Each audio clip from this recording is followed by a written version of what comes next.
What's good, fam? How y'all doing? This is the Sixth Element of Hip Hop. I am your host, Reno Noir, and this is my co-host over here on my right, my left, whatever, Stu Dog, and our female perspective, Sada, in the building. Hi. What's up, guys? So yeah, we got a lot of show today, a lot to talk about, a lot to unpack. We got 3 major shows we're gonna chop up. We got 2 trailers to watch. We're gonna talk about She-Hulk's craziness, Obi-Wan's dopeness, and Stranger Things strangeness. We got 3 big shows coming, 2 of which come out next Friday at the same time. It's gonna be nuts. That's like you said, it's a lot of TV that day. It's gonna be a lot of watching that day. I don't know how many episodes there. I know Obi-Wan are giving us 2 episodes that day. Stranger Things, who knows? We got a couple of those episodes are 2 hours long, so could be quite an event. But Obi-Wan is 2 hours long? No, Stranger Things. Oh, okay. Obi-Wan's giving us 2 episodes. So yes, it is 2 hours. Yeah. If they're hour episodes, it's probably 45 minutes or something like that. That's not bad. That day, yeah. But so it'll be 2 Obi-Wan episodes, and I don't know how many Stranger Things episodes. I don't know if they might do it where, because it's Netflix, so usually they drop the whole chunk. So we might get the whole first half of that season because they will be doing it in 2 halves. The second half will come out in July. So I don't know. Netflix has always been cool about dropping their entire seasons, and some people think it's stupid because then people watch the whole thing in a day or 2, and then what are they going to do for the rest? And they'll probably cancel the service, whatever. Personally, I like it. I prefer to binge if I have the opportunity. Yeah, I think some Netflix started binge watching. Binging, so yeah. Netflix started binge watching. They started that. Yeah. That's their claim to fame. You can't get mad. It'd be like saying, I don't know, the ice cream truck comes around at 4:00. I don't like it coming around at 4:00, so it need to come at 6. Like, you know what I mean? Like if they started that binge watching, people binge watch stuff on Netflix. Yeah, that's their claim to fame, man. Netflix, so chill. Let them keep doing it. Yeah, I mean, exactly. It's made for that. I mean, good or bad, you really Netflix content, you just binge. You know, it's just it just works. It just works. Yeah, right. And from a business standpoint, I get some streaming services making you wait a week between, like Disney Plus does, but that's really irritating, especially when they're 30-minute shows. Yeah, or whatever. It's like, okay, bro, like we're not gonna it's Disney Plus. Either you want Disney Plus or you don't. The people aren't gonna cancel it because they don't have a show they want at the time. Right. At least because usually if you got kids, they're gonna watch Disney Plus all day long, every day. Doesn't matter what's on. They're gonna watch all that shit. Yeah, because my kids do. Yeah. Yeah, especially my 12-year-old. He likes to watch Bolt. He likes Bolt. Yeah, and even the older kids nowadays like all the CGI movies. My kid's 17. He's in there watching Turning Red and all of that shit. So, which was actually pretty decent. Turning Red was not bad. Yeah, not bad. I watched that some time ago. It was not bad at all. It was like reminded me of. I mean, it was Teen Wolf, just redone. Because it really was. When you found out that the mom knew about the thing, and like she was like, oh yeah, that's a family thing. I was like, Teen Wolf. Teen Wolf. And we do have a guest today as well that's going to join us and chop it up with us. C-list villainous Red. What's good, bro? I remember him from What's good, guys? What's up? You guys remember him from last week? Yeah. Yes, man. Monday, rather. Yeah. Chopping it up with us. What's good, my man? Good to be on with you guys. Thanks for coming. Yeah, I'm on the. I'll be getting on a flight here soon to Orlando. Going to MegaCon. Oh, that's right. Yeah, that's right. Yeah, buddy. That's right. Oh man, you went for a good day. For a gold weekend, yeah.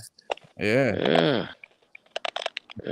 I've never been to one. I've never been to WonderCon. Man. Have you ever? Is this your first one or? No, this is. I don't know. Probably my 20th. I don't know. I can't. He goes every year. I lost track. Wow, that's cool. Okay. I mean, you go through San Diego and then Anaheim. This is my first East Coast one, and because I got invited by Big Time Collectibles, and then trying to reach out to everybody here. just networking. Right. Okay. All right. What draws you back every year? What's that? I said, what brings you back every year? I mean, you've been so many times. Just chopping up with the artists, the creators, also cosplayers. Just a good time to be with the community. It's been a while since everybody's been out there, and it's a whole different atmosphere versus having to go to like some home and gardening or gun convention. It's like, okay, these people are your people. I mean, you're comfortable being around them. Right. Yeah. So it's good to be with the community. It's a good way to network and hang out with the community. It's good to be with it's good to be with the nerds. Right. Nerds. All right, dude. I'll take that any day. Yeah. That's right. Nerds are fun. And my favorite movie, I might add. Revenge of those nerds. Yeah. Well, it's a good time too because we could probably reenact the Revenge of the Nerds Part 2 in Miami Beach.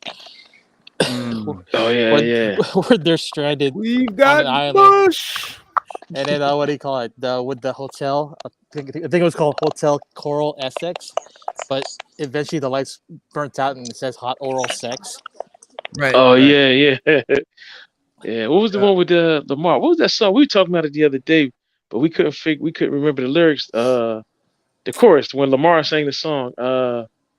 We were trying hard. The rap. Yeah. That's the first one. Yeah, that was the first one. That's the first one. Yeah, the first one we remember, but the second one when he did it, we couldn't remember the lyrics. We were trying hard too. We were like, man, what was this? Oh, just pull it up on the YouTube. There's somebody's got it on there. That clip. Right there. Oh yeah. I remember pulling it up for our show. Oh, okay. Yeah. It was good. That's good fun. The first one I liked. Second was good. Did they do a 3 or no?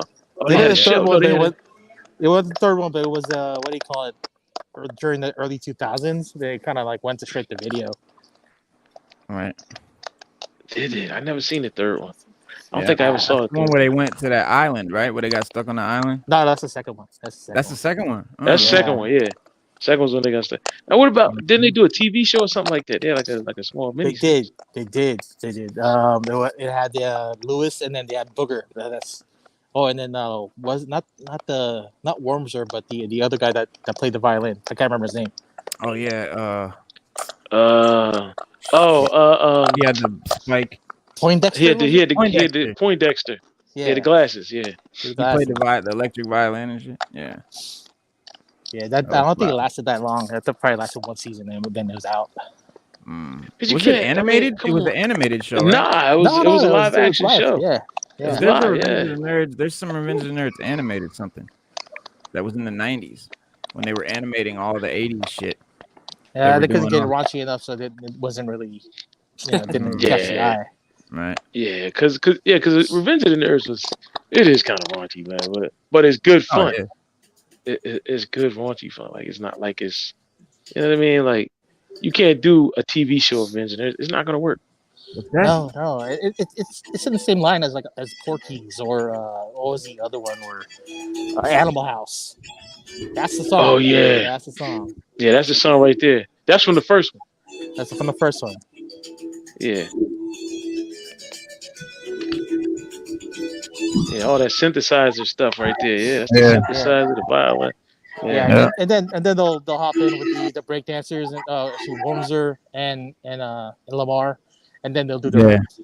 Then Lamar comes on. He does the rap. They play their music. He does the guitar.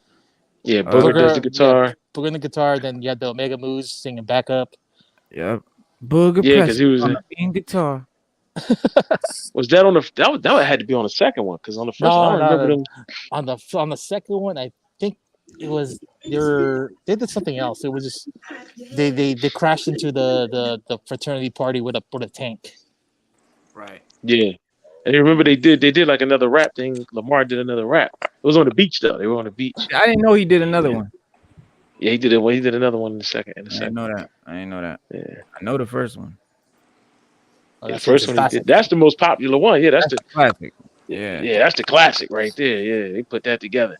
Second one was all right, but like I said, that in a series normally it'll be like first one's good, second one's better, third one. But they never topped the first one. They never topped the first one. Nah. They just never did it. I mean, I'm pretty much older than you guys, but I figure, growing up in the 80s, or the first thing you see a woman's private part is like, exciting to a kid that's 6 years old. Oh God, yeah. Right. We didn't have the internet back then. Well, how old are you? That's how we got it. Going on 44. Oh, you're younger than Stu. You're a little older than me. I'm 42. Stu's what, 48? 49? 49. 49, my man. You don't look your ages. Nah, we don't. We get told that all the time. Yes, we do. Yes, we do. We'll take it. And we get free coffee. We get free coffee. Yes, we get free coffee. Yeah, see, that's the first. Yeah, I forgot about the gong. I forgot that. I forgot about that. Yeah, but he kept hitting the gong. And he's like, blah. Yeah, I forgot about that. Me and your mom. Yeah.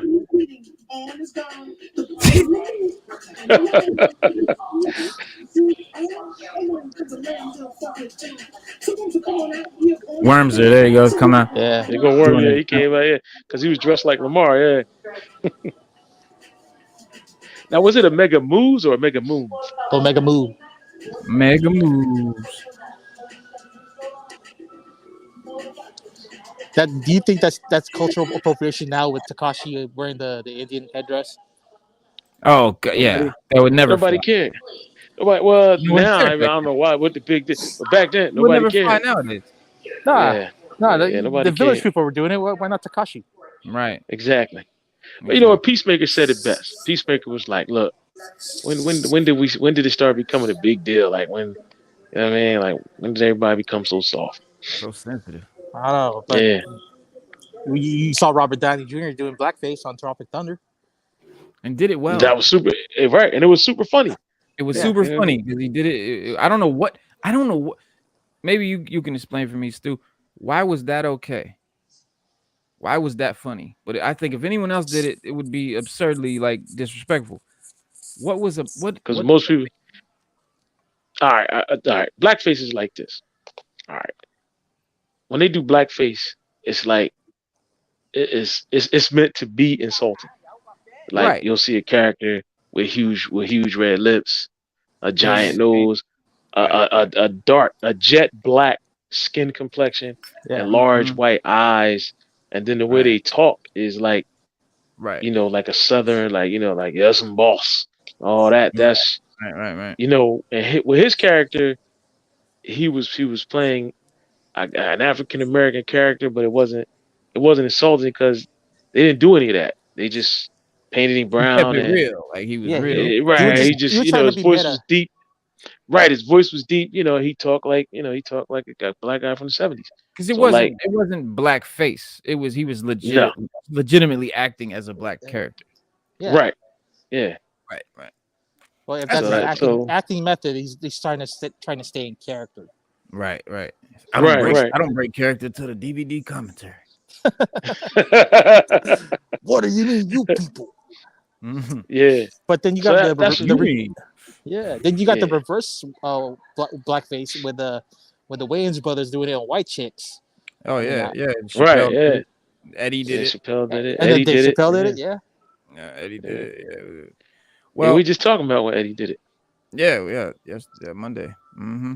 What was that on Undercover Brother? No, I remember Saturday Night Live sketch. And he did the remember sketch? A Saturday Night Live sketch. I thought you meant Eddie Griffin. No. No, Eddie Murphy. Yeah, Eddie Murphy. Oh yeah, that's right. Yeah, but Eddie Griffin also did it on Undercover Brother. Right. Yes, he did. Yeah. So it's been done. You know what I mean? But it's just back then when it was done during Jim Crow, it was done to be insulting. It was done to make fun of things of that nature, man. So yeah, but I mean, it's not like hurtful like the WB Frog, where that's the W brain. That was nobody liked that. So man, they could have came up with something different. Yeah, they must. There's many characters, and the crazy part is many characters as the WB has. I mean, damn, that's the best you could do. Well, remember back in the 30s, Bugs Bunny did blackface as well. Sure. Yes, he did. Yeah, a lot of Looney Tunes in those cartoons. Yeah. Did all kinds of that. Yeah, they don't even show that on Boomerang anymore. Just because it's like, dude, we're beyond this now. Yeah, right. Yeah, way beyond. I mean, you know, like I told them Monday, I heard a guy say they covered the Ukraine war, and a guy said it. He said, "Look, it's the 21st century. I mean, why are we even having a war? There should be no war." It's He true. was like, "This is useless. Like who does a war now?" Yeah, we ain't figured that out yet. Yeah, like, and he had a good point. I mean, we've been through 2 world wars, Vietnam, Korea. I mean, come on, man. What else? I mean, a civil war. We've been through a revolutionary war. I mean, we should have learned our lesson by now. Come on, we're a lot more. I think this is just a war for territory, not just eliminating Nazis from Ukraine, which there are none. Right. Well, it's Putin. It's Putin keeping his promise. He said he was going to reunite Russia, but you got to understand. Okay, these people, they haven't been part of Russia for years. Yeah, they got their own thing now. Right. So live with it, bro. Like, they're not part of Russia anymore. If they don't want to be, you can't make them. He could have went it. I think personally, he could have went in diplomatically and said, "Look, I want to bring you guys back into the Russia." I think they tried that, and they were like, "No, you know what? Nah." They said no. Yeah, I don't think everybody wants to go back to the Iron Curtain. All right, right, and that's my point. Right, you right, yeah, you gotta go to war to make people come to your country. It's a fucking problem. Right. Like, now some people came. Some countries came back. Right. Some countries came back. They're like, all right, cool, we'll take it. But well, look at Hong Kong. I mean, they got melded back into China just because the British left. Yeah. Now they're pissed off because they don't want that kind of life. They don't want the government running. Yeah. They don't want the government running their government. They want to be their own free people. Yeah, and that's the same thing with Taiwan. They're trying to do the same shit. But yeah, that's all, and it's all manufacturing. And I mean, everything's made in Taiwan, right? So they, you know, just China's trying to be the manufacturer of everything, and that's sort of their cash crop. Is they make everything for everybody. Oh yeah, of course. Yeah. That's why Ivanka brought her stuff there in order to get her copyrighted stuff, trademarks, and then yeah. Wow, that's crazy, man. I mean, hey, it's the way of the world. Well, guys, it's time to get to the focus, because I think a lot of people here, they're waiting to see these trailers and talk about these shows. We got She-Hulk, we got Obi-Wan. What trailer you want to watch? You want to talk about She-Hulk first, or let's talk about She-Hulk? Get that out the way, and then we'll go into Obi-Wan, because there's a whole lot of Star Wars shit we got to talk about. But so this is the She-Hulk trailer. For those who haven't seen it, I'll show most of it, part of it. What do you think? You know, we'll show some of it, and then we can talk about it. So here we go, She-Hulk. Check it out. Being a superhero is a trial by fire. Who's gonna protect the world if not people like you?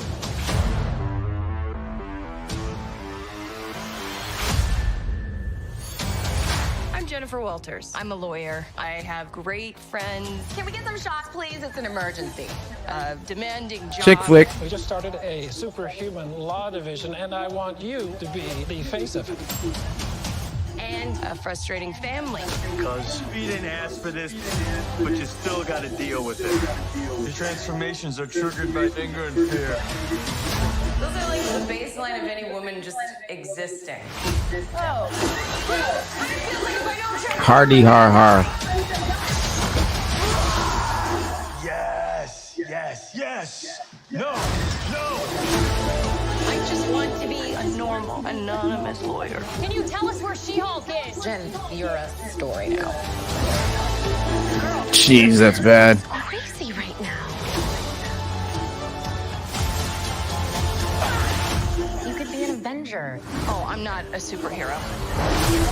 That's for billionaires and narcissists and adult orphans for some reason.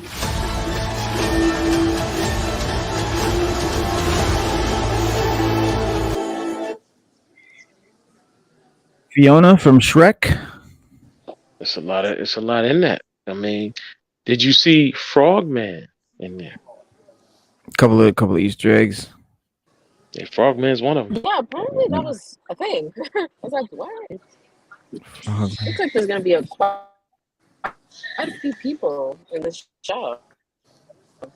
Oh, yeah. You went mobile on us? I love that she froze. Oh, she froze. Yeah, Yep, that's yep. what I'm saying. I think she went mobile, That's it. and we Yeah, she lost her. moved. Oh, But we lost her. so much ado, Marvel. She-Hulk is ready to join the Marvel pantheon of cinematic universe TV, and as after Disney Plus UK accidentally leaked the series release date earlier this week, fans of Jennifer Walters and her lawyerly shenanigans now have a fresh new trailer to dig into. There's a lot to be excited about here, but as plenty of folks have already pointed out, the VFX look pretty rough. But don't worry about that too much, though. This wouldn't be the first trailer to release before Final Cut. I mean, like Sada said earlier, the same thing they did with what do you call it, Sonic, right? The trailer came out, people were like, "That's horrible," and we got it changed. So Sonic was horrible. yeah, the first version they gave him separate eyes because in the cartoon it's one big eye with like a bit of a lid. So and you can see like when they do it, it just looks weird, and so it just looked weird and people. But the point is, people saw it, people complained, and they changed it because it is CGI. They can change shit in post. They can go back and correct things. They can do all kinds of stuff with that. So not to worry about that. I think we we'll definitely see some correction. Right. They'll you know what? They'll fix it. Like I said, it's early. It's an early look. It's a full length trailer though. So hopefully it changes. We don't know. We still Well, got time. hopefully, Fingers hopefully it's crossed. hopefully it's better than the animation for Venom. That's Ooh. what I'm just hoping. We can only hope. Yeah, because Venom, the way they did the animation there, it's probably the same technology they did for Spawn. Right. It just seems really oily and gritty, but didn't I flow think well. oil is a good term. Yeah. Oil is a good term. Well, moving on with the trailer, there's a lot that we can think about. I mean, we can get A-Force from this. Remember the lawyer firm that she's going to be working for. She was defending people during the Superhero Registration Act. And remember, Spider-Man sued J. Jonah Jameson. She was the lawyer in that. Blonsky. She's Abomination. Superhuman's lawyer. That's what. Yes, she is. That's what she is. Yeah. She got a great. But yeah, she's Jennifer Walters, the superhuman lawyer. But she's all looking into for. She just wants a life as an anonymous lawyer who helps people. Right. But unfortunately, she's related to Bruce Banner, and so things aren't going to go that way for her. But yeah, it's also worth mentioning. Oh, go ahead. Sorry. Yeah, this should cover the comic book series that we got in the early 2000s, with her being a lawyer as She-Hulk, mostly because She-Hulk likes to drink, party, and hook up with guys. That's Jennifer Walters. I think that's the She-Hulk we're gonna get. That's the 2000 version. Not that she didn't do it in the 80s, but the 2000 version run was a lot better than anything that we had. So do you feel that this is going to be like a Sex and the City kind of deal with Marvel superheroes? I do. I think this is going to be a chick flick. Yeah, this is going to be a chick flick. Yeah, it's a chick flick show, which I don't know. I guess this is for women, younger women. Sada, maybe. I don't know about what do you think? I don't know about. That's interesting. I'll tell you something interesting about that. Sada, you're breaking up real bad. You're froze. I mean, I don't know. Oh man, let me come back. Hold on. Yeah, she's freezing up. All right, well, let me cover that then, Reno. Apparently, She-Hulk was very, very, very, very popular in 2000 when they came out with A-Force. So, that A-Force run was very popular. And I think that's where Marvel's going to head with that because you have all the makings of everything you need to do A-Force. Kind of as of right now, start with She-Hulk. Oh, we already saw A-Force in Endgame. In Endgame, right? So, I mean, it can happen, and I think that's what they're going to shoot for because A-Force is very popular. It was a very popular thing. It empowered the women superheroes, and people loved it. Like it was really popular. Like it was even more popular than Avengers at one point. which is a heavy hitter comic from Marvel. That would Oh, go ahead. just a quick question about the her powers. So does she get radiated with whatever Bruce Banner had, or is she a mutant where he's trying to get that superpower out of her, where he's trying to scare her and try to radiate more stuff out of her? Nah. Well, in the comics, he gave her a blood transfusion. Okay. And that's how she became She-Hulk. Right. In the comic, and I read that joint years ago. She was attorney. She was doing a really big case. Mobster guy sent 2 guys to kill her. They wound up shooting her. David Banner couldn't get her. Bruce couldn't get her to the hospital in time. He took her to like this clinic. She lost a lot of blood, and he was the only person that was able to give her a donor. He gave her the blood she needed. She survived, and then he left, not realizing that his gamma radiated blood would cause her problems. But she was in the hospital. She went to she finally gets to her hospital. She's in there laid up. Gangsters come in there, try to murder her. She hulks out. And then she goes back to her bed secretly, and nobody ever knows that she was She-Hulk. So she kept it a secret for a while. And Banner comes back. She tells him what happened. He's kind of perplexed about the whole thing. She then gets like a blood disease, and Morbius studied her blood and found a cure for her. He finds a cure. The cure that Morbius found was the catalyst that she needed in order to control the transformations. She couldn't control them at first, and that's how she was able to control them, through Morbius. Morbius gave her that ability. She was able to control it, and she liked being She-Hulk, so she stayed in She-Hulk form. She would party some more, and hook up with guys and party some more. And we do she's see one pretty more than promiscuous. Yeah, she is. And we do see more than one familiar face in this trailer. Obviously, Hulk, right? Bruce Banner. And then you've also got Tim Roth's Abomination, which is exciting to see Tim Roth back. Exciting. Yeah, he's great. Yeah. And then we also see Wong return as the Sorcerer Supreme. But I don't think he's in this trailer, but he will be. And while Abomination is certainly will most certainly play a part in this story, he's not the only villain that's going to be in this. Tatiana will act as a foil to Jennifer She-Hulk, but we're not really sure if she'll be, the straight villain she was in the early days of the comics, or if she'll be more of like the modern anti-hero that she did grow into over the years. And yes, Stu, that was Frogman that you caught a glimpse of on the trailer. Our beloved Oaf with a Golden Heart has already made it into the hearts of fans across social media. The series will also include currently unknown actors characters Nikki, Jessica's best friend, and Amelia, as well as Josh Segra, John Bass, and Anais Almonte, and Nicholas Carrillo in currently undisclosed roles. But as you may have noticed, Jennifer's got much more pleasant disposition than her, cousin, Hulk in his, early hulking days. She's not really just mad all the time. She's still happy as Hulk.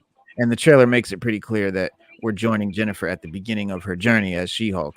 But there's a reason she's a hair more calm than Bruce was in the smash days, because she comes by her powers by way of the blood transfusion rather than the blast of gamma radiation, right? That and so she's always had more control than Bruce, and even opts to stay in her Hulk form most of the time in the comics anyway.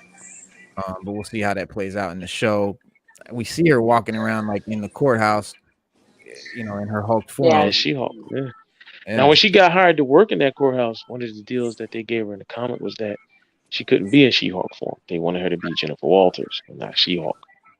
But we do know her confidence.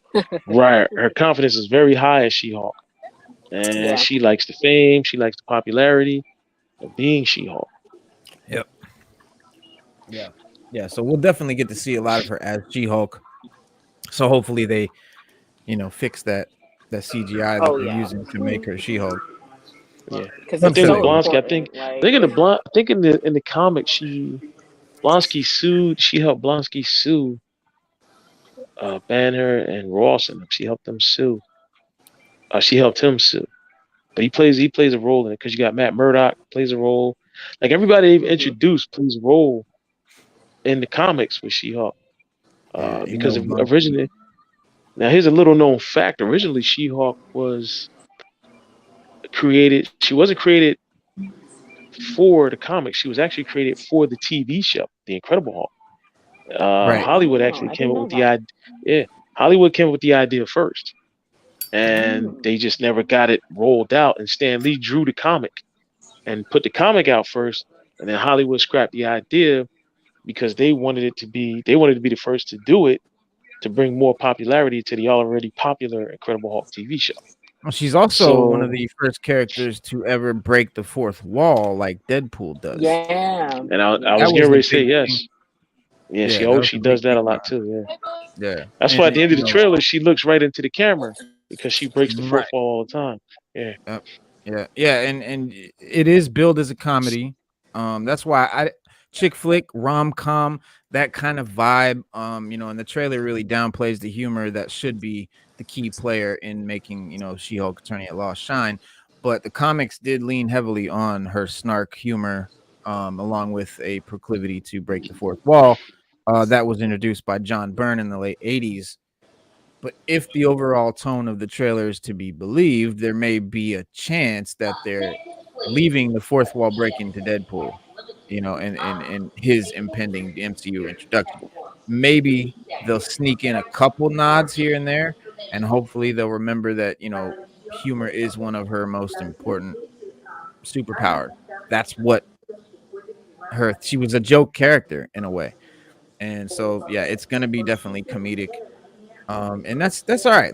But that's why I said chick flick. But Sada, you were getting ready to say something in response to that before you got froze. What were you gonna say? Yeah. Can't hear you. So flick heavy. Hold on. Now I can hear you. We can hear you now. Oh, okay. Yeah, you got you. Oh, okay. Oh, so I was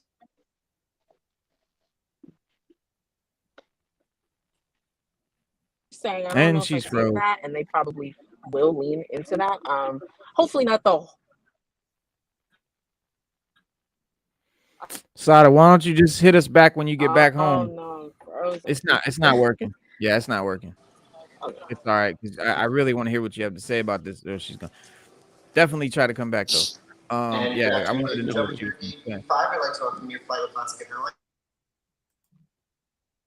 Did you say something? Or was that the airport? That's the airport. That's the airport. All right. Yeah. So hopefully we'll get, hopefully we'll see some Abomination. Or we're going to see Abomination. One person that we do know that is in the MCU, and that they did mention, is Absorbing Man. We should be getting Absorbing Man in this series as well. So, and Matt Murdock. So we should be able to see Matt Murdock, Absorbing Man, Abomination. But the only thing is nobody knows Matt Murdock's identity, which is cool. Yeah. And there's somebody else we should be seeing in this series too. You got Frogman. But yeah, I mean, Matt Murdock. Yeah, Frogman. Sorry guys, I gotta hop off. Okay, man. All right, good luck on later. Fight. Have fun at the con. Give us some footage. We'll do. See you, brother. Appreciate it. Peace. Peace. Thank you for flying with us here today. But yeah, her, her power set basically mirrors that of Bruce Banner or of Hulk. But while Bruce is like a genius scientist, Jennifer is a next level lawyer. One key difference in the early days of her comic history is power level. While Hulk gets stronger the more you piss him off, She-Hulk's super strength stays about the same the angrier she gets. And that started to change as we got further into the character's canon, but who knows where Disney series is going to land on her abilities. But her strength is also tied to that of Jennifer Walters, her alter ego, meaning there's more the more she works out in her human form, the stronger she gets in her Hulk version, right? So that's nothing like Hulk at all. I mean, Banner was, definitely not physically, strong or anything like that as a human, but she works out as a human and it makes her stronger as She-Hulk. And that's something that's different. But while we've already discussed that Jennifer is better at keeping her composure in Hulk form than her cousin is in his earlier days, it is worth noting that turning into She-Hulk has been known to up her confidence, like you said. And I don't know about you, but I'd feel pretty confident, if I could punch down a building. But yeah, she's capable of accidentally creating huge gamma explosions on accident. She's got a decent power. She's similar to Hulk, but different in a lot of ways and better in a lot of ways too. But whereas Hulk's strength is infinite and will always grow infinitely, and get crazier and bigger, she's not going to have that, but she can work out and get stronger.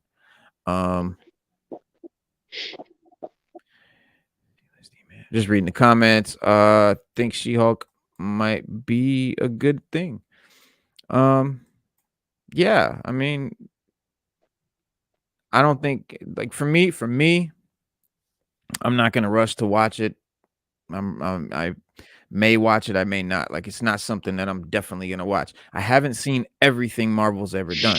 There are some movies I haven't watched or gone through all the way. Some shows I didn't really finish, maybe, but this would be probably one that I may or may not finish or may not even start. But I'm sure I will, just as a YouTuber, podcaster. I'll watch it just to talk about it. But yeah, Red She-Hulk was definitely cool. Yeah, that Red She-Hulk was cool. Yeah. I got some Red She-Hulk. Yeah. We got some Red She-Hulk comics. Now, here's another interesting thing too. The reason why Wong is in there is because there was a comic where she did a case where the guy died, and Dr. Strange brought the guy back. He brought his ghost back to testify in the trial. So they might do that with Wong, or they might even bring Cumberbatch in there to do that. And it was cool in the comic, but to see him do it on a live screen, it might be a good thing. I could see him bringing Wong in versus Cumberbatch just because of he's so supreme. Level of stardom. Well, I mean the level of stardom that the actor has. He's busy. He's a superstar. He's Benedict Cumberbatch, major actor. Wong is Wong. It's probably because I think in the 10 Rings, remember Wong was fighting Abomination.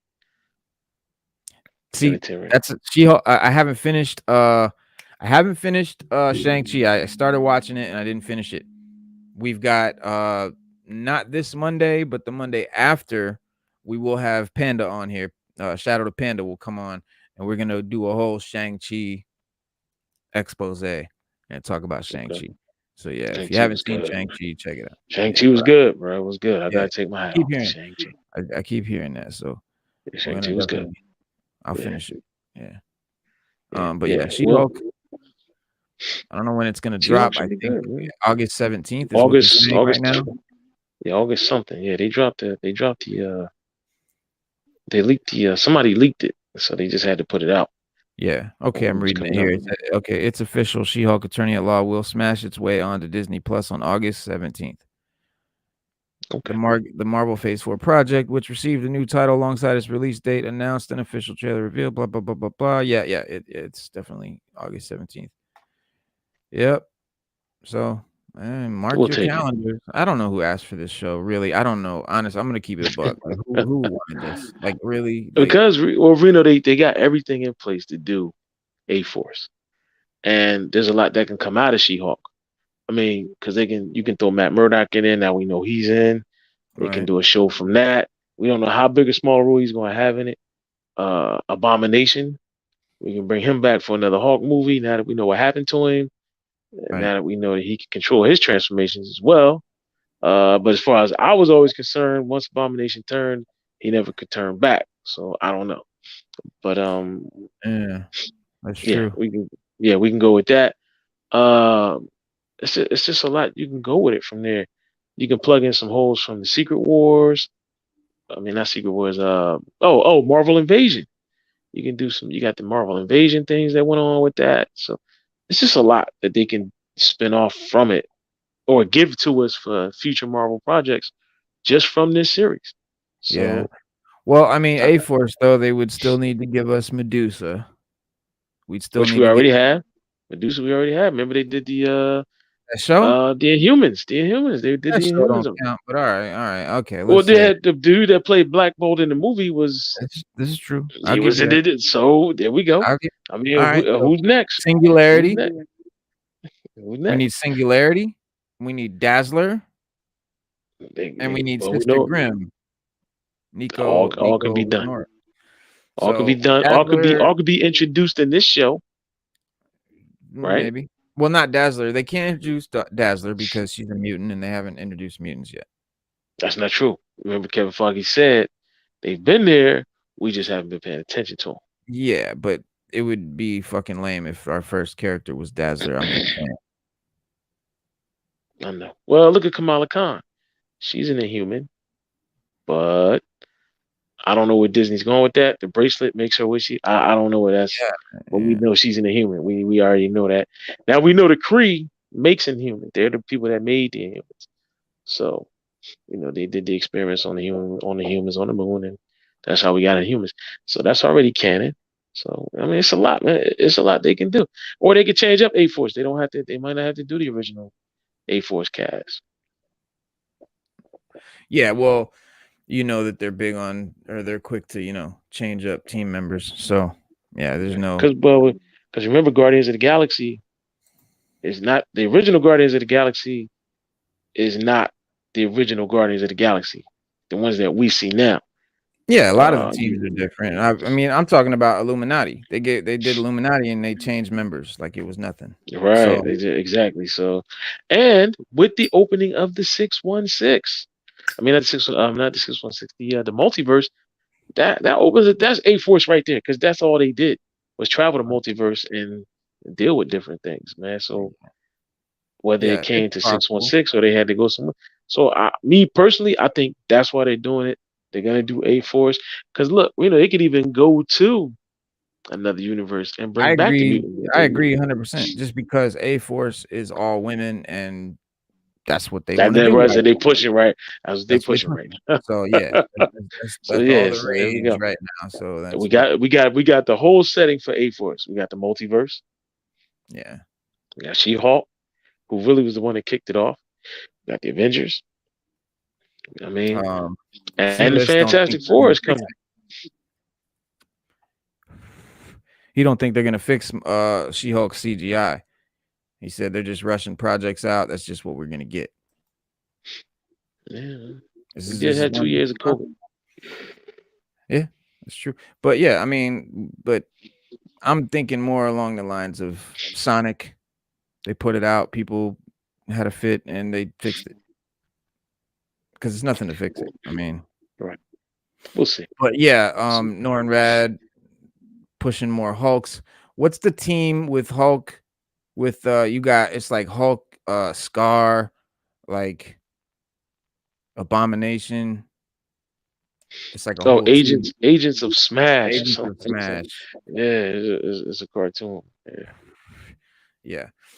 Yeah, she's related to Banner in the comic, and that's sort of how she gets his powers through a transfusion and a blood transfusion. Yeah, she breaks the fourth wall. She was a comedy character. She was just, she was a joke character. It was fun. It was funny. It was interesting. It was weird, and again, I don't know who wants this show. But well, let's move right along. Then we covered she. I can see she it's just not your thing, man. Obi-Wan. Let's go. Obi-Wan and Stranger Things. Obi-Wan. Let's go. Obi-Wan, Stranger Things, definitely both my thing. I think they're both going to be great. But let's watch this new Obi-Wan trailer. This is the third and final trailer. It's not really much different from the last trailer, except for we got a little bit of we'll hear Hayden Christensen. Little dialogue, dialogue in there. So we'll chop that up real quick. Let's show that real quick. Here we go. Final Hulk, final Obi-Wan trailer. The fight is done.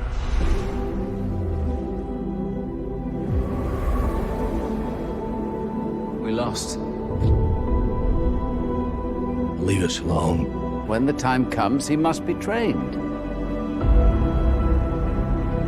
Like you trained his father? There's a thing that swallows you. It holds you together while it's tearing you apart.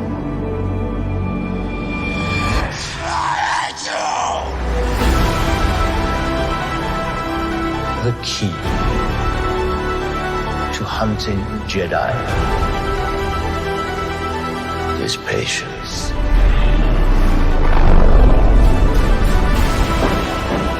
They're coming. The Jedi Code is like an itch.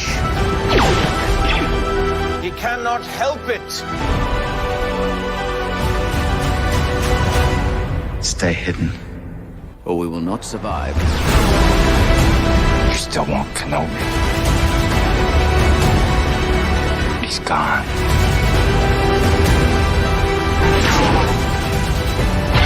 Where is he? I want every bounty hunter to squeeze him. You can't escape here, Obi-Wan!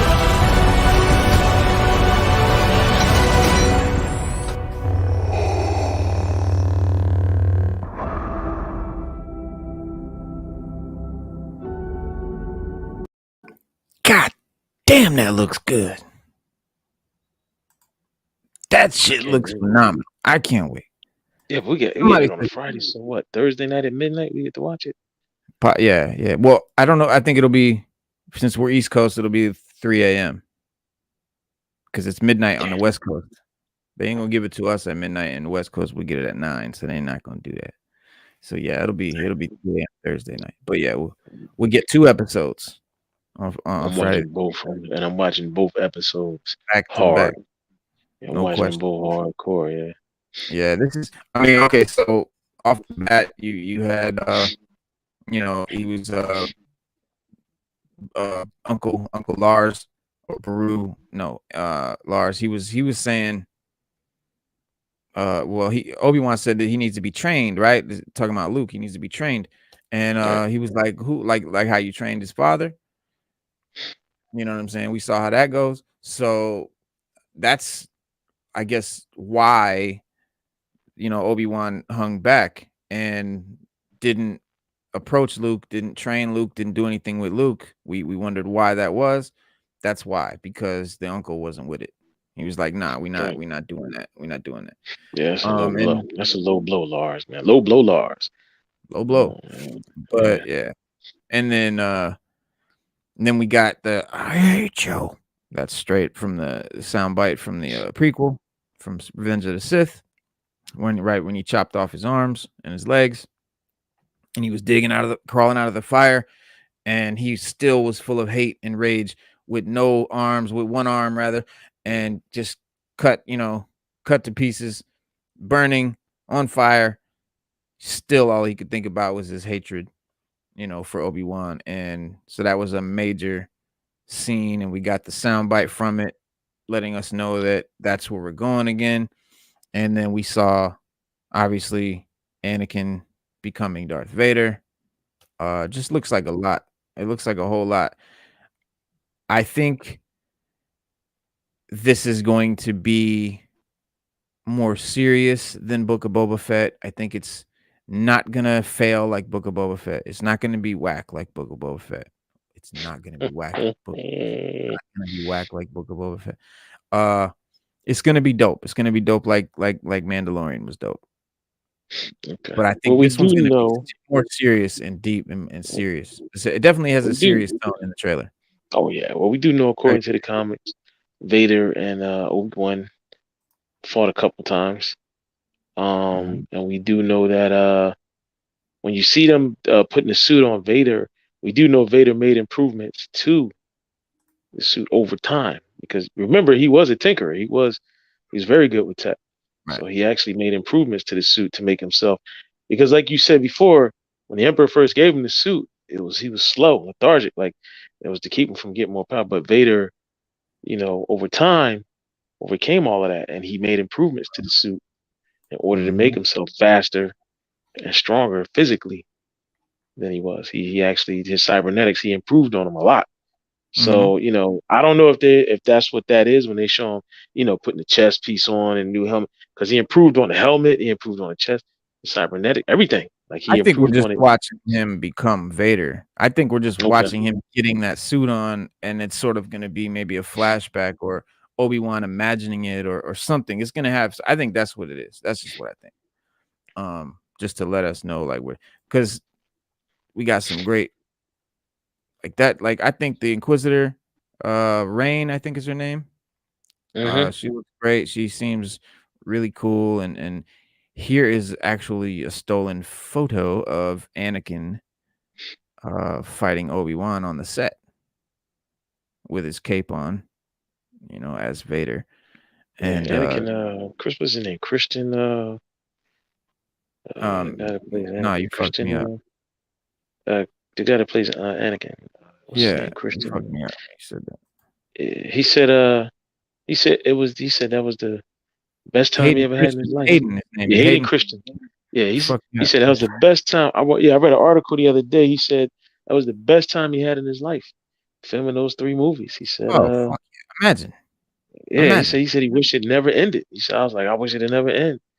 I already know how you feel, bro. When I was a little kid, like I was in the medieval fair, and I was an actor playing in the medieval fair and the human chess match, and it was like weeks and weeks of acting classes and learning how to fight with the swords and all the whole thing. Like it was a long process, training, working out, the whole thing. Like it was like we were doing a movie.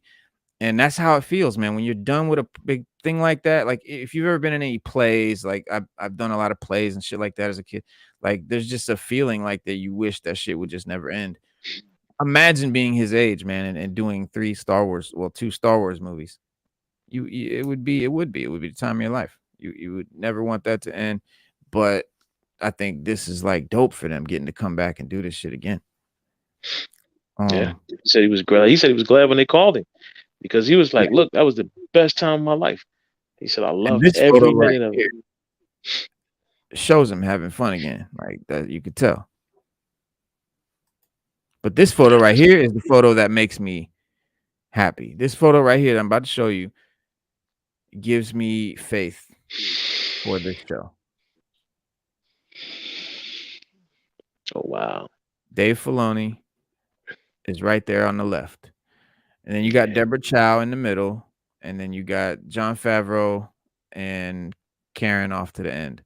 Karen Kennedy. You said it like you didn't want to say her name. I didn't want to say her name. I would have cut her out of the picture if I had time. But no. People have lost a lot of faith in Star Wars. Well, they lost a lot of faith after the sequel trilogy. People said Star Wars was dead. The Solo movie, they were just like, oh, it's over. It's not going to make nothing. And then we got Mandalorian, and faith was restored in a lot of fans, like especially, I mean, the Mandalorian period. But yeah, the way it ended and the whole thing with Luke Skywalker, we were like, it's back. Like Star Wars is back. The people, you know what I'm saying, that are involved are fans finally, and then we got Book of Boba Fett, and it was like, whoa, was the whole Mando thing a fluke? Was that an illusion? Like, is it really over now? And is this Boba Fett the proof of that? And I have heard people say this show's gonna suck because it's Disney Star Wars. It's not Star Wars. It's Disney Star Wars. It's gonna suck. But then I always have to remind them, Mandalorian was Disney Star Wars. Like you cannot say Mandalorian was not real Star Wars. It wasn't dope. It wasn't good. I mean, Mandalorian was, restorative. But then you had, and that was made by this guy on the left with the silly cowboy hat, and the guy over in the middle standing there with the glasses on. That's Jon Favreau. He's also the guy that made Iron Man and a bunch of Marvel shit and that atrocious quote unquote live action Lion King atrocity. And then on the right is Karen Kennedy, who single-handedly destroyed Star Wars and tried to make it, tried to make the Force a female entity and all of this crazy shit. But it is what it is. We got what we got. But we got Dave Filoni sort of saving the day with his love for the IP, right? He loves Star Wars. He's a big fan of it. He's on the George Lucas camp, There's two camps. There's the Kennedy camp and then there's the Lucas camp. He's definitely from the Lucas camp. And because he's a super fan. But then you have people saying shit like the Acolyte, that show that they're going to be doing. That they purposely hired writers that were not Star Wars fans. Well, whose idea was that? So I want to know. Yeah, I want to know. It was not just Kennedy, but it was the other. Who's the other guy? Can't think of his name right now. The other guy, the head of the whole thing. But yeah, Favreau? they no, not Favreau. I can't think of it now. Lucas. But no. This guy is on Kennedy's team. He's a chode. I can't think of his name right now. Chris? But no, I don't think it's Chris. No, he's just I don't know. Fucking CEO of Star Wars or Disney. I don't know. You got me on that one. Yeah, I can't think of his name. Well, he's not important. Let's move on. He's not important. Especially if he works for Kennedy. He's not important. Yeah, he's only important because he makes decisions, but he's not important to this conversation because I don't like him. But yeah. Now Obi-Wan needs I think that this is a great article that I'm looking at called 5 questions Obi-Wan needs to answer about A New Hope, because there was a lot of shit in A New Hope that didn't make sense, or it just didn't. I mean, there was a lot of stuff, and that's because a lot of the stuff that we now know as lore or fact or whatever wasn't really conceived of when they made the first movie. Like, for instance, Darth Vader. We now know Darth to be a title for Sith, but that wasn't conceived of at the time, which is why you hear Obi-Wan saying, calling him Darth, like his first name is Darth, because that's basically what it was at that time. They hadn't, Lucas had not yet made that idea. So, but let me see what these because I know to be in a Sith, you need to officially be a Sith. You always have Darth in front of your name. Yeah, that's something that came later. Later shit when? like that. Like how later? Well, after they made.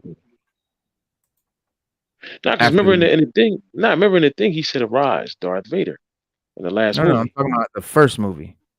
Oh, in the first movie. Yeah, nah, he was Darth Vader then. Oh, in A New Hope. Oh, why they never put Darth inside his name? Yeah. No. Listen, what I'm telling you. In New Hope, yes, he was Darth Vader, but Darth wasn't a title yet. It was his first name, basically. That's why you had Obi-Wan was calling him Darth. Like, it's not gonna work this time. Oh, Darth. like that. Oh, yeah, like that. All right. Like his first name was Darth. His last name was Vader. Yeah. So, yeah, to that effect, because Lucas hadn't came up with the Sith religion yet. Okay, yeah, because I know because I know Ventress. She was her and Dooku went through it because Dooku never gave her the Darth. Yeah, she completed the training and everything. She did all the training, completed it, and he wouldn't give her the Darth title. Yeah, because he was Darth Tyrannus. Yes, he was. Yeah. But yeah, some questions that they need to answer. Let's see. I don't even remember. Thankfully, Disney Star Wars is back. I don't know if that's a question. All right. So one of the questions: what is a moisture farm? In A New Hope, we learn that Luke and his uncle and aunt run a moisture farm. They never come out to say what exactly a moisture farm is, though. Presumably, since they live in the desert on a planet that's mostly desert. What? Why would we And care? What is it? You know what? Let's yeah, a farm that farm for equipment that pulls moisture from the air to create water is what I assume it would be. So I don't think I need to know that. Yeah, How much did Luke know Obi-Wan before A New Hope? This is a question that I'm sure we'll get. I mean, obviously that will get answered. And I did always wonder because remember, when he was at the dinner table, he said Ben Kenobi. And Luke hears R2-D2's pre-recorded message from Princess Leia. He clocks that she's looking for Obi-Wan Kenobi. He doesn't know Obi-Wan, but he does know a Ben Kenobi, who he calls a strange hermit, and he brings R2-D2 and C-3PO to meet him. Turns out Ben is Obi-Wan's secret identity, but why does Luke know Ben or old Ben? Other movies have established that Uncle Owen and Aunt Beru know that Obi-Wan is a Jedi Master. He was friends with Luke's father, and that they need to keep Luke hidden from Darth Vader. But Uncle Owen and Obi-Wan don't seem to get along. And Owen calls him a crazy old man when Luke brings him up at the table. Under what circumstances, has Luke met Ben before? Was it just Uncle Owen talking about him, or did he actually know him? Did he meet him before? So yeah, that's a good question. Another question: was Ben a good secret identity for Obi-Wan? This was always a horrible thing. Personally, if I was hiding from an evil empire, I would change my first and last name. That's just me. But Ben Kenobi doesn't seem like the best alias to hide the fact that you're really Obi-Wan Kenobi. But maybe there's a good reason that we're missing, and there are a ton of them running around a galaxy far, far away. Maybe can't wait to find out. The universe is a big place. Let's just get there. It's not like a small city or a town. We're talking about we're talking planets. Yeah. Different planets, whole planets. I mean, it makes sense to me. Only because we're talking galactic here. Yeah. Not stuck. Not stuck to one planet. Because sooner or later, if your name is Obi-Wan and then you go by Ben Kenobi from Obi-Wan Kenobi, if you on a planet and the whole Star Wars just takes place on one planet, eventually they're gonna find you. But if it takes place throughout the galaxy, I mean, come on, that's a little harder. So we don't need that question answered either. I don't know though, but I don't know, because if we know the answer to that. I'm living on the planet that Darth Vader is from, and I'm hiding from Darth Vader, there's a good possibility he's gonna, have people that are on Tatooine looking out for shit that he knows. I don't know. In the comics, they claim that Darth Vader never went back to that planet ever. Oh yeah, that's true. Once he went there and killed all those sand people, he vowed to never go back there, and he didn't. Right. For years, he never ever went back there until A New Hope, when he came there looking for the droids. But he had never ever went back there before that, and didn't have plans on doing so. No, he didn't. But still, it's a little too close for me. That's just me. Another question. Another question. I don't know if this is a question. Okay, who is Aunt Beru? Aunt Beru has a small handful of lines before stormtroopers kill her and Uncle Owen off camera, and most of them consist of her calling Luke's name. Despite this lack of screen time, I was always obsessed with her. What was Aunt Beru's life as a young girl? How did she meet Uncle Owen? How did they fall in love? Are they in love? In A New Hope, Uncle Owen tries to keep Luke away from Obi-Wan, and thus the path that would lead him to the Jedi. Aunt Beru gives her husband loaded looks, but she doesn't intervene. But when Owen and Luke get into a fight about Luke staying on a farm for another season, she defends Luke and his goals. Luke's not a farmer, Owen, she says. He has too much of his father in him, and she does not mean this as a bad thing. Was Beru always one to defend Luke? Does she want him to find his destiny as a Jedi? Was she loving and kind to Luke as he grew up in what seems like a pretty lonely environment? Hopefully we'll find out.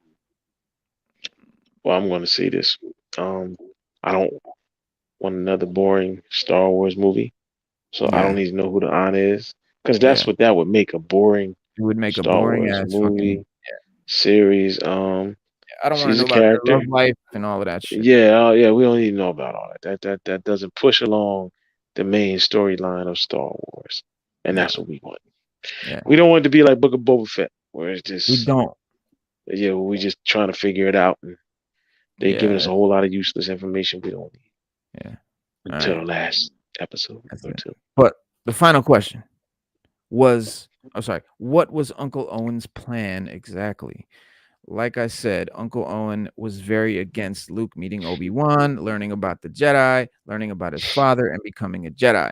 It's pretty understandable. The Jedi have brought the Skywalker family a lot of grief. But how exactly did Owen think he was going to be able to do that forever? Did he really think that he could keep Luke from his family or his past? Or was he always waiting for the day Obi-Wan came down the mountains and declared it was time to go?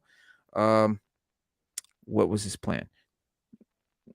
This is not really a question I ever pondered, but I'm sure we'll figure. We'll definitely have it answered at some point.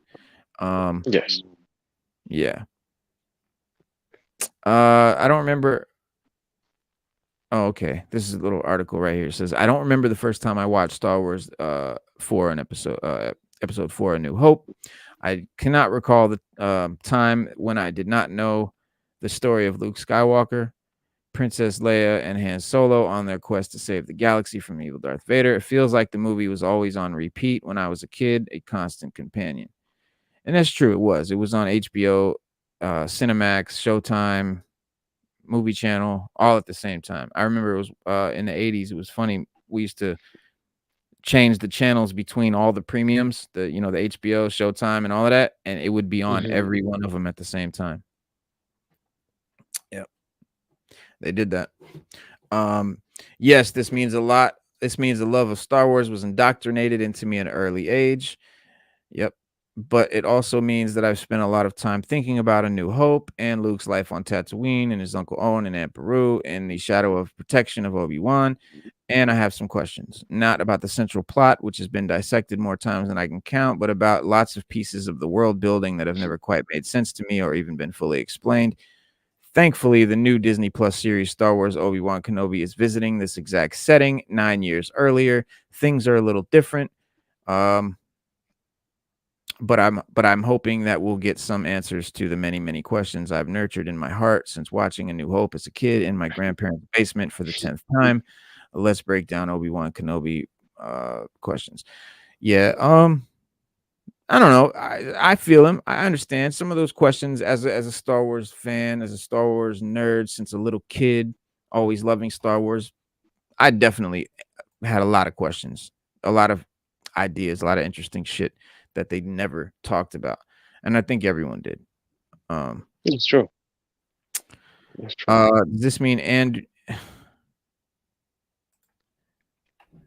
so I'm a little confused though. Does this mean Mando and Gru don't yet exist in Obi-Wan? No, they do not. Well, Grogu might. He's 50 years old when we meet him in Mandalorian, but this is after this. This is Mandalorian takes place when Luke is fully grown. Luke is a Jedi Master by this time. It takes place after Return of the Jedi and before The Force Awakens. So Mandalorian takes place after the original trilogy, and this show takes place before the original trilogy. Follow? Okay.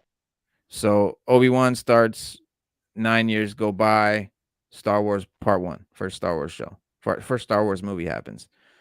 Second movie, Empire. Third movie, Jedi. Then Mandalorian happens. Then a lot of other stuff. And then Force Awakens and on from there. And then there's another show coming out called The Acolyte. And yeah, but that's the one you said they got. That's the one with the non-fans. People who never, the non-Star Wars fans. That's gonna be bad, man. I don't even know if I'm gonna give that a chance, my man. I don't even know if that's even worth giving a chance, man, given the situation. Yeah. Hayden Christensen said that there's a scene that changed his relationship with George Lucas. He said we all understood that it was an important scene for this character and for his arc. The actor recalls what it took, that it took him a few takes for him to find the right emotional balance for the scene. George walked over to me and we had a really nice heart-to-heart conversation. I felt that the scene was pivotal in my relationship with him as well, in terms of how we spoke about the work and the character, said Christensen. Who went on to say that the fruits of that creative collaboration carried on to the next installment of the prequel trilogy, Star Wars Episode 3, Revenge of the Sith. He said, we really opened up our dialogue, which then continued into Episode 3, but yeah, that scene was a big one.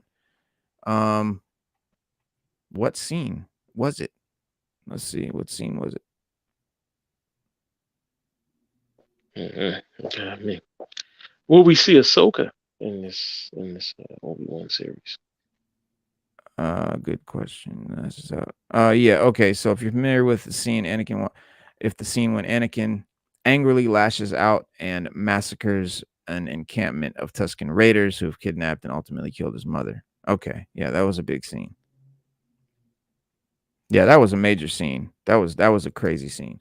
And that was dope. That was a really good scene to explain why, Anakin becomes Darth Vader. Part of what makes him become Darth Vader.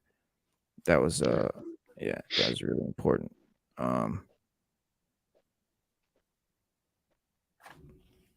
Ahsoka wouldn't be. Oh no. Yeah, I don't know. If Obi-Wan is that young, she would have to be. She would have to be floating around somewhere. Oh, she's somewhere. Yeah. I just don't know. Yeah, we don't know if we're gonna see her. Yeah, I don't know if she would have anything to do with this story. If that would just be a clutter to add her, and then because she wasn't really any part of anything that was going on. Right. Well, maybe he does a mission with the Mandalorian. You never know. Him and Mando get together and do it. I mean, you never know. I don't even know how many episodes is it. How many episodes is it going to be? 7, I think. Okay. But it's a reasonable question because even though the new, I'm sorry, 6 episode limited series takes place 10 years after Revenge of the Sith and 18 years before the events of the Mandalorian, there are certainly a few characters whose presence looms large in both timelines, with none looming larger than Ahsoka Tano. Ahsoka's, yeah, good question.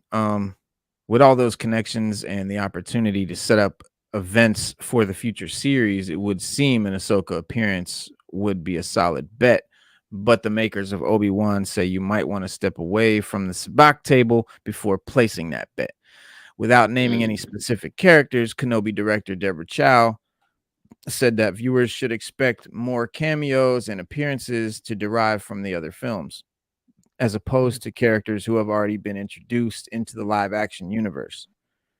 So more likely to get characters that we know about, that were in animated shit, that were in comics, or that were talked about, versus characters that we've already seen in these shows so far. She said, given the nature of our characters, the strongest connective tissue is to the prequels for us, Chow says, because in large part, that's where our characters are coming from, and that's where their stories are started. So really, the prequels are sort of the most connected to our series. So stuff from the prequels is what we're likely to get, stuff. But Attack of the Clone or Return of the Clone, Attack of the Clones, and then the show Clone Wars, which takes place during the Attack of the Clone stuff, during the sequel stuff, that Ahsoka is definitely a big part of. So it's not like out of the realm of possibility. Right. But she said about the Mandalorian, she said, obviously I came from the Mandalorian, so I have a lot of that DNA is in me. And a lot of my Jedi masters with Jon Favreau and Dave Filoni are also just are just sort of embedded in me now. But I wasn't looking to tie in necessarily anything. It was just trying to tell the story with integrity to the character. And so that was the connection to the prequels. Yeah. So for Ahsoka specifically, Lucasfilm president Kathleen Kennedy makes it sound like the character's upcoming series will follow her later live action timeline, with her on the hunt for Thrawn, who she first encountered in Rebels. Because Thrawn, the blue guy, right? He's a major character that we want to see what happened to him after Rebels, because him and Ezra just floated off in space with no, they were just like floating in these like space whale things or some shit. And so they just went off into space. No one knows what happened to them. She said, I think this is Kennedy talking. She said, Dave Filoni has explored that particular part of the timeline extensively in Rebels and what he did with Clone Wars. Kennedy says, we've been mining a part of those stories inside of The Mandalorian, and there's nothing that Dave is more excited about than taking the character of Ahsoka with Rosario and exploring stories beyond anything he did in Rebels and Clone Wars. So something that's very specific to the development that he's doing, and all of that falls within that kind of Mandalorian timeline. Because Dave Filoni, the reason he's so good at this is because he's already done 2 Star Wars shows. Right. Clone Wars and Rebels. Rebels. They were good. They were great. Yeah. They were, yeah. And of course, Rebels also seems to be a big inspiration point for Obi-Wan with the Grand Inquisitor, because who was first introduced on season 1 of that animated series, and this is his first live action, debut. The Inquisitors, period. Played now by Rupert Friend, the fallen Jedi turned Jedi hunter, appears to play a pretty large role in the new series, at least judging from the trailers. Another character besides Ahsoka with a prominent role both before and after A New Hope, as well as a prominent link to Obi-Wan, is Boba Fett. And Kenobi clashed with Fett's dad, Jango, both on the watery planet of Kamino and in space outside of Geonosis, with young Boba cheering his father on in battle. He's like, get him, Dad, fire, fire. But with both Boba having been brought back from the dead on The Mandalorian and the Book of Boba Fett, we could see a younger version of the bounty hunter show up on Tatooine or Dayu. Kid Boba and Jango. Like Chow and Kennedy, Obi-Wan writer Joby Harold draws a distinction between that creative team, between what the creative team is doing on this show and linking too much up with the ones that have come before. He said, from the beginning, we've all thought of this as its own unique story. He says, I had always thought of it as its own chapter in bigger canon between the prequels and the original trilogy. There was a story that hadn't been told, which to me was sort of an episode 3.5. So within that vacuum, I've personally been thinking about this as its own close-ended story, whilst knowing that it's already connected to the past and connected to what's coming. But wherever possible, I've thought of it that way, as opposed to it existing within a larger tapestry of some other shows that are coming out. So it's its own story. And this is what they're saying. So, and I agree. Personally, I don't want to see nothing from any other of those shows in this show. Like, I want this show to be just that. I want it to be episode 3.5. Like, it should be a continuation, right, of what happened after Revenge of the Sith. Period. Like, don't muddy it up with any shit with like Ray or I don't know. Just don't do no Kennedy shit. Just don't do no Kathleen Kennedy shit. Just give us, right, Obi-Wan, Anakin. Let's see this play out the way we supposed to. Yeah, I mean, because we all have imagined what took place after those movies, because it was never told. Right. So yeah, like, this is a good, like, the next thing after those original movies in chronological order, because a lot of people don't. The prequels, the prequel movies took place before the movies from the 70s and 80s. So the next thing after the 70s and 80s movies takes place is The Force Awakens, which is just shit. It's just shit. And I don't mean just the movies being shit. I mean, like, it's shit that's what they gave us, because there was so much more to tell. There was so many more stories. There was so much more shit to talk about before what they just jumped to over there. Dr. Afra, good call, Norn Rad. Dr. Afra, yeah, is a great character that would be really cool. And she took place during that time, during the original movies. But yeah, but I don't think we're gonna see her. We won't see her. But yeah, well, it's like I always say, Hollywood isn't that smart. Mm-hmm. Just what it is. Yeah, but like I was saying before about Obi-Wan calling Vader Darth in A New Hope. He what was the line that he said was only a master of evil, Darth. Yes. Yeah. Yeah. And when it said after the movie Return of the Jedi concluded what is now known as the original trilogy, George Lucas decided to take the story back 30 years and show the early life of Anakin Skywalker. A sequel to the stories of Luke and Leia and Han would then only be made in 2015 under the now Disney umbrella, which, you know, went the way it went. But among the many mysteries that a chronological watch of the Star Wars saga brings is the question of why Obi-Wan refers to Vader as Darth in Star Wars Episode 4: A New Hope. Despite being the original Star Wars, A New Hope is chronologically the fourth movie in the saga, meaning that theoretically it should be in line with everything established in the prequel trilogy, despite the 19 in-universe years that separate the movies. But the latter is supposed to work as a continuation of Obi-Wan and Kenobi, Anakin and Skywalker, the Skywalker twins. So after he calls him Darth, the real reason is that at that time, Darth wasn't supposed to be a title that would be used by other villains in the saga, but rather just a first name. Essentially, what the name Darth meant in Star Wars only had to do with the Darth Vader character himself and didn't have any connections to any others.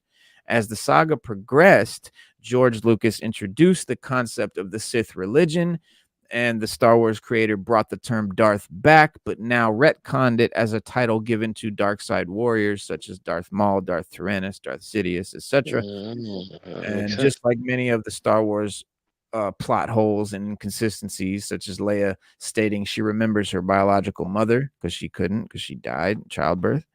Obi-Wan referring to Vader as Darth can simply be explained by the fact that Star Wars wasn't conceived or produced chronologically. It just wasn't made in the order that we know it as. And so with the production timeline considered, it is still possible to try finding an in-universe explanation for the only a master of evil Darth line. After everything that the former master and apprentice went through together, Obi-Wan could have been simply mocking Anakin for having fallen to the dark side and taken over a Sith name, right? Obi-Wan saw the recording of everything that happened on the day Anakin became Vader, meaning he saw that he killed the little kids and all of that. He's aware that it was the Emperor who chose to give Anakin that name as well. And the upcoming show can even add an extra layer of meaning that A New Hope, you know, the New Hope line, by showing how Darth Vader doesn't accept being called Anakin anymore, despite Obi-Wan's efforts.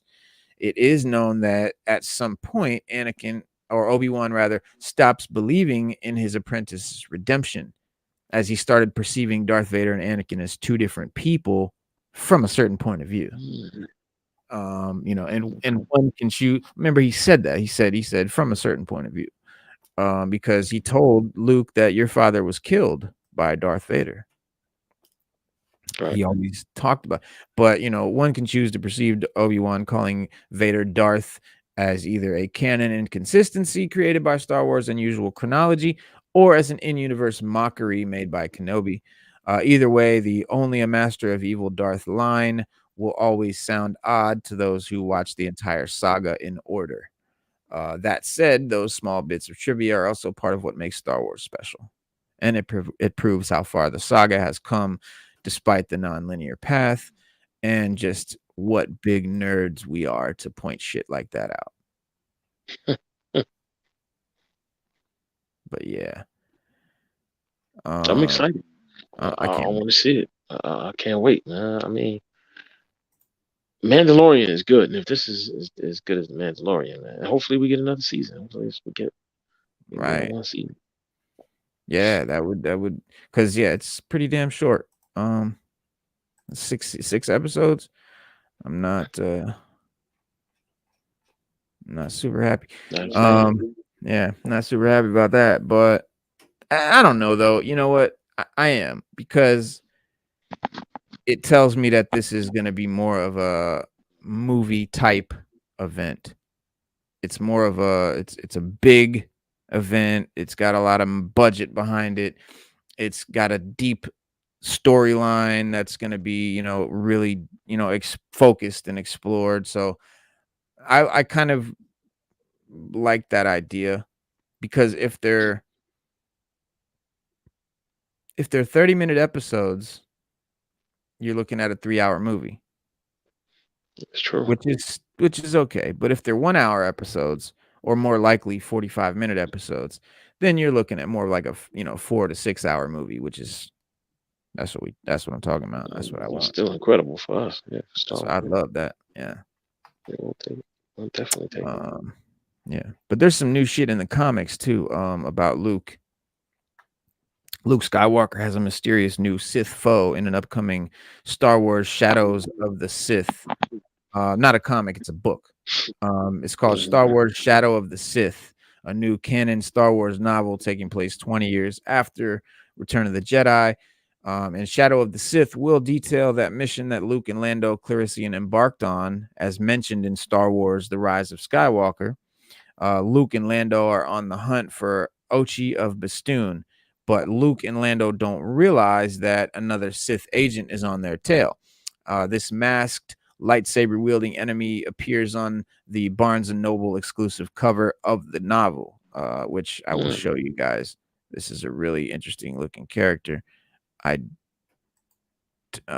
is a web fucking thing. Okay, so I can only get a screenshot of the character's sort of face for you. Let me show you this. And then let me see. Yeah, shit. I can't get the whole body in there.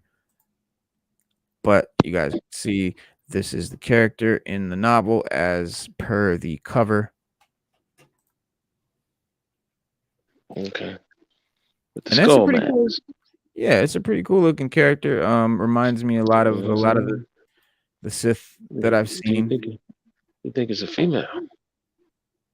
Yeah, it does sort of look female when you see the hand, which I couldn't fit in there, but yeah, it could be a female. And which is great, because there's been a lot of really dope female Sith characters that haven't been talked about. Like we've got the trilogy, the Darth Bane trilogy, which is where we got the Rule of Two and all of that. And his apprentice, Zorana, is a female, and she becomes like the Sith, the Rule of Two. It's Darth Bane and his apprentice Zorana, or Zana, and he raises her from a little kid up into a full-grown Sith Lord, and then she eventually kills him and takes over and gets her own apprentice. And so she's the I think her apprentice might even be Darth Plagueis, if I'm not mistaken. I gotta reread that. It's worth rereading. If you guys read at all, and you're into Star Wars, do check out the Bane trilogy. I think the first book is called A Path of Destruction. Yeah, A Path of Destruction. Is it? Yeah, or is it Dynasty of Evil? I don't know. Just look up the Bane trilogy. It's fucking dope. But yeah, this novel looks dope. We've got while the Sith agent's identity is a mystery for now, we do know that there's someone who will be familiar to Star Wars readers under the mask. The leading theory is that it's Kiza, one of the acolytes of the Beyond introduced in Star Wars Aftermath novels, a cult obsessed with ancient dark side artifacts. As a Pantoran, Kiza's blue skin matches the Sith on the cover here. and the acolytes were subservient to the Sith Eternal under Palpatine's command. Also, Aftermath saw Kiza coming into possession of a mask that had belonged to a long dead but once powerful Sith viceroy. She also received a lightsaber she believes belonged to Darth Vader, though the truth of that claim remains unconfirmed. It may be that mask and lightsaber on the Sith depicted by the cover of Shadow of the Sith. Yeah, this is a book I'm definitely going to check out. Fans will find out more when Shadow of the Sith releases in June. But the synopsis from the publisher is: the Empire is dead. Nearly 2 decades after the Battle of Endor, the tattered remains of Palpatine's forces have fled to the farthest reaches of the galaxy. But for the heroes of the New Republic, danger and loss are ever-present companions, even in this newly forged era of peace. Jedi Master Luke Skywalker is haunted by visions of the dark side, foretelling an ominous secret growing somewhere in the depths of space on a dead world called Exegol. The disturbance in the Force is I say that because they created this planet Exegol in the sequel trilogy. The last movie, I think, is one where Kylo Ren went to planet Exegol. In Legends, it's Korriban, and there's a lot of Sith worlds, and none of them were Exegol. But this is Disney's Star Wars. But anyway, the disturbance in the Force is undeniable, and Luke's fears, his worst fears, are confirmed when his old friend Lando Calrissian comes to him with reports of a new Sith menace. After Lando's daughter was stolen from his arms, he searched the stars for any traces of his lost child, but every new rumor leads only to dead ends and fading hopes, until he crosses paths with Ochi of Bestoon, a Sith assassin tasked with kidnapping a young girl. Ochi's true motives remain shrouded to Luke and Lando. For a junkyard moon, a mysterious envoy of the Sith Eternal has bequeathed a sacred blade to the assassin, promising that it will answer the questions that have haunted him since the Empire fell. In exchange, he must complete a final mission, return to Exegol with the key to the Sith's glorious rebirth, Rey, the granddaughter of Darth Sidious himself. As Ochi hunts Rey and her parents on the galaxy's edge, Luke and Lando race into the mystery of the Sith's lingering shadow and aid a young family running for their lives. So much wrong with this, but I do like that they are reincorporating Luke Skywalker, but it makes me worry where they plan to take him, because we know how he ends up in the sequels, drinking titty milk out of the walrus titty. Right? Old hermit. Yeah. But yeah. So yeah, but that's a lot of Star Wars shit we got happening. But I'm really excited about Stranger Things episode season 4. Same here. My son actually had never watched Stranger Things. He had no interest in it. He just didn't want to, because he felt that it was just too much hype around it. He just thought it was over. But I'm like, listen, trust me, buddy, you got to watch the show. You're really going to dig it. About 3 days ago, I finally got him to sit down and watch episode 1, season 1. He has not stopped. He's binged the whole thing. He's halfway through season 3 already. So it's dope. And yeah, so I'm sort of rewatching the whole thing too while he's watching it. But yeah, the first part of Stranger Things season 4 is just around the corner. But it's been a while since we've seen Stranger Things. It's been a while since we last caught up with the residents of Hawkins, Indiana. But that is about to change. After several years worth of hiatus, Stranger Things is back with a 4th season, and just around the corner, May 27th, same day as Obi-Wan, we're gonna get on Netflix. We're gonna get Stranger Things. I can't wait. I wish it was this Friday. It's next Friday. I really thought it was. Yeah, I was really thinking it was this Friday for some reason, but I guess that's just my wishful thinking. But it's gonna be a great day. because we're going to get 2 killer shows. We're definitely going to get the first 2 episodes of Obi-Wan, and we're definitely going to get, I guess, the first half of season 4, because that's how Netflix does it. They drop them all down in one shot. But excited as we all may be to check back with the Upside Down, sometimes rewatching 3 entire seasons of TV isn't very reasonable or to do on a strict time. But it's understandable if you're no longer entirely sure what exactly happened to whom and where. There's a lot of characters in this show to keep track of, all doing pretty much the same goal, but they're doing different things at the same time, and the show kind of skips between what they're all doing. So there's a lot to sort of remember and check out. I would rewatch at least season 3 if you have time.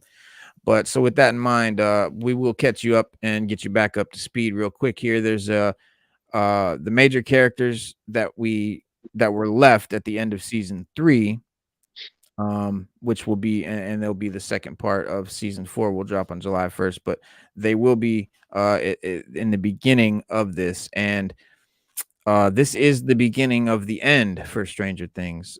It is the last season. Yeah, it's recently confirmed that the upcoming season 5, which does not currently have a premiere date scheduled, will be the show's last. So this is the penultimate season. There is one more after that. Well, it has to, because the kids are getting older. Yeah. And you got to bring it to an end. They're getting older. Time's moving on. They keep going. They're gonna be in the 90s. The 80s. Yeah, the 80s nostalgia. The one thing about Stranger Things that people love is the 80s nostalgia about it. The way it really rocks. Like, I mean, they're like spot on with everything 80s in that whole series, and the way the kids dress and everything. It's just dead on, and I think that's the one thing that lures everybody in, and the story's really good. Right, the story's really good, and the whole thing has an 80s feel to it, the way it is. So we hope that keeps on. But like you said, we're cool with 5 seasons. We'll do it. We'll take it. We'll take it. We'll take it. Definitely take it. But yeah, talking about 80s, like check out. But this season they really got you got your boy with the high top fade over there on the right. They really getting it in. We can come back when 11 is full grown adult, right? Yeah, exactly. Yeah, we can do that. Yeah, I mean, look at right there. He's got the look at the hat. The guy with the cap. I mean, look, the sweat. I mean, come on, yeah, that's all. She's got the headphones on. Walkman, Walkman. Yeah. You got your boy over there on the right, on the left with the members only jacket. I was getting ready to say that. Yeah, is that a London fog? That's members only. The white dude on the end, members only. And Lucas all the way on the right with the fade. That's a shirt, but at first I thought it wasn't members only too, but it's got a collar. But yeah, they're 80s down, man. And I think the first season was like 1982 or something. Season 2 was like 83. Season 3 was 84, or season 2 was 84. 3 is 85. I think they'll be like 86 now. They gotta be like 86, 87. Yeah, so it'll probably go to 88, 89. It'll probably where it'll end off in season 5. But yeah, you've got 11. She following a major confrontation with the Mind Flayer in the mall.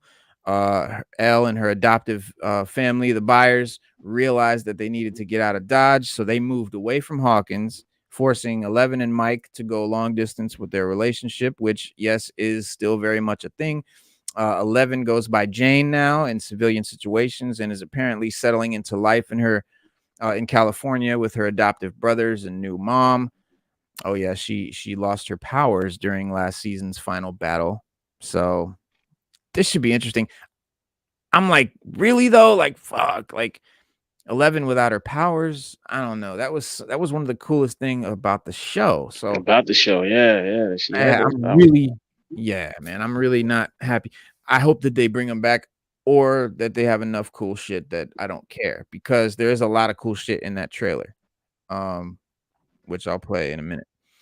Jim Hopper, who had been 11's de facto guardian, was killed in an effort to save Hawkins from the Mind Flayer. And it turns out, as revealed in the credits of season 3, that he's not He actually survived. He's not actually dead. The mysterious Yeah. energy that seemed to vaporize him actually transported him to Russia, where he's now a prisoner. Everyone back in Hawkins still thinks he's dead, though. Joyce Byers, poor Joyce, continues to be put through the ringer following Hopper's apparent death and the events of the mall. She decides, it's time to cut her and her family's losses and get out of Hawkins too. So she packs Will, Jonathan, and 11 up and moves to California, presumably far away from the Upside Down, where they, will have a chance at a new life and a fresh start. Will, as compared to the first season where he was abducted into the Upside Down, Will's life has been pretty normal. His biggest concerns have been navigating his social life as his friend group continues to change and evolve. Because at the end of season 3, he moves with his family to California, where he and 11 endure plenty of bullying at their new school. And then you got Jonathan Byers, the older brother. And 11 is not the only one being forced into a long-distance relationship by the move, because Jonathan and Nancy, who have become an official couple, were split up as Jonathan went to California with this family. And then Mike Wheeler, his newly long-distance relationship with 11 is a sticking point. Through season 3, we saw him become increasingly unable to balance his friendships with his new romance. And now that 11 is no longer in Hawkins, things aren't going to be any easier on that front. He's currently in a D&D club with Dustin and Lucas and are trying to figure out how to fit in at high school. Lucas Sinclair has undergone one of the most pronounced transformations following the events of Starcourt. He and Max have broken up, but he's channeled his time and energy into becoming an athlete in high school, where he's made some tension between him and his nerdy friends, because he's still a member of the D&D club with Mike and Dustin, but he's definitely not the same as it would have been back in middle school. He's definitely moving on to the sports thing. And then Dustin Henderson is maybe the least changed since middle school. He's even still going with his own long-distance girlfriend, Susie, who he met at camp and stays in touch via a radio. And then Nancy Wheeler is focusing her time and energy pursuing her passion as a journalist, which she began back in season 3 as she worked at the Hawkins Post alongside Jonathan. Her and Jonathan are still together despite his move, and Nancy's still pressing forward with her would-be investigations despite the danger at that Hawkins hides firsthand. And then you got little Erica Henderson, Lucas's fiery little sister. She's back too and takes no prisoners, while everyone else is at least somewhat traumatized from their ordeals with the Upside Down and events of the mall. Erica has bounced back like it's nothing. Max Mayfield, recent addition to Hawkins. Max Mayfield lost her stepbrother Billy in the Mind Flayer chaos of season 3. Even though the two were never that close, Max has been struggling to cope with Billy's death and the nature of Hawkins as a whole, putting her in a tricky position with the group and throwing a wrench in her relationship with Lucas. Steve Harrington, the world's best babysitter. Steve Harrington has graduated from high school and he's doing his best to exist as a functioning adult now, while still keeping in relatively close contact with his teenage friends. He and Robin both work at Family Video now. This is going to be really cool. Robin Buckley, his co-host at the ice cream, or his co-worker at the ice cream shop. Like Max, Robin was a recent addition to the cast and only learned of the secret underbelly of Hawkins in season 3 when she was, roped into the Starcourt Mall catastrophe with Steven and Dustin. And, her and Steve now working at Family Video. It's just really cool. Video stores in the 80s were like, I don't know, Stu, what were they like? They were like the Mecca. That was like, the video store was like the shit.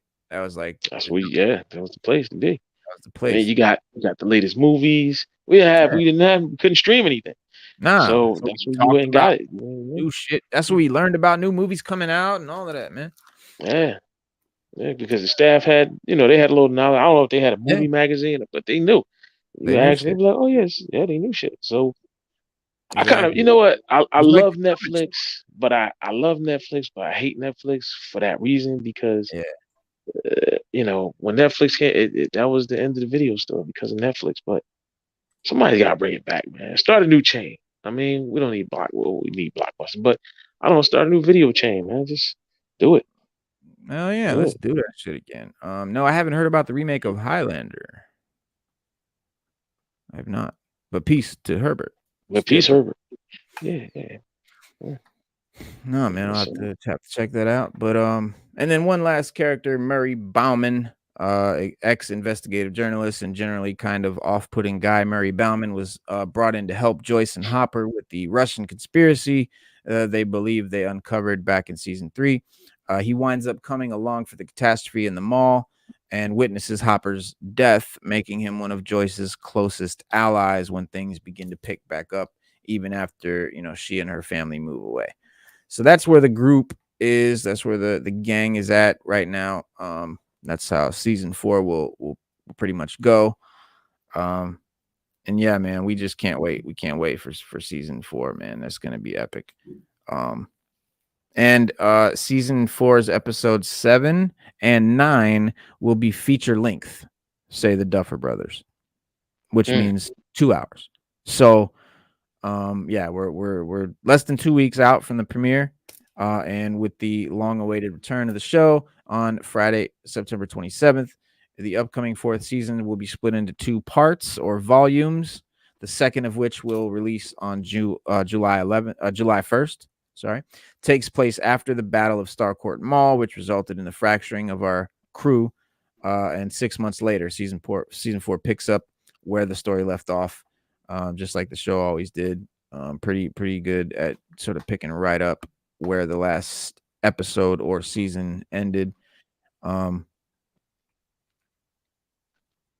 The budget. It's no wonder then that season 4 is bigger than ever, not just budget wise, but the Netflix purportedly shelling out $30 million per episode. Say that again. $30 million per episode. Right? Times what? 9 episodes? This is more than on this than they spent on like Multiverse of Madness. It's like what, $270 million to do Stranger Things? Yeah, we're looking at like 400,000 or 400 million. Yeah. What, 30 times 9? Yeah. It's 270. 270, yeah. So that's damn near $300 million, which is one of the biggest movies. Is barely that much. But that's also Netflix's. That's also one of Netflix's biggest franchises, Stranger Things. Oh yeah, it's probably their biggest franchise. I would say, yeah, for sure. And it's all original. So they got to put the money in.